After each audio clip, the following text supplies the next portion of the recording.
And Yeah. Laura, I know you spoke on this just a little, but how do you go about thinking and feeling about the future compared to like analytically thinking and preparing for that future event? So one of the things that I noticed in these past few years is that it's increasingly difficult to stay on top of the news. And as a futurist, you are trained as well with every piece of information you get to start thinking in implications. If this happens, and this happens, and this happens, and this happens. And it's just it's a lot. I mean, it's always been a lot, but also with all of like the mixed signals and not knowing what's actually like true data to work with, I think it becomes more and more important to be able to have some kind of internal process to understand this. So, and we can get really, really lost in all of that anxiety as well, and that can make us, do short-term decisions and all of this. So a lot of corporate foresight will stay on the surface with like scanning, trends, forecasting models.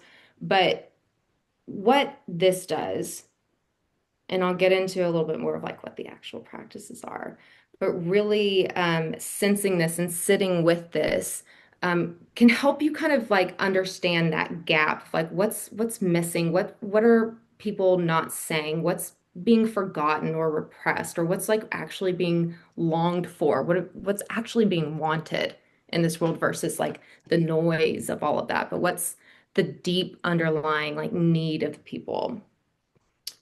And what I notice is when I'll start to do this practice with people, and it's pretty uncomfortable, for people to be like, you're just going to sit here in silence and breathe really deeply and make noises with it.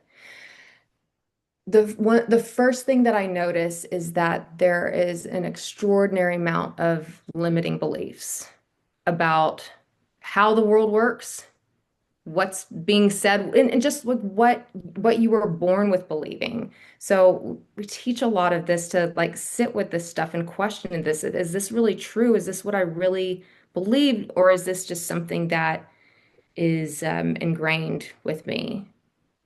And I think that this practice and a lot of this, like feeling the future versus thinking the future can be very strategic, of course, and very like it has to fall within these guidelines. Just allows for all of the expansiveness in the world.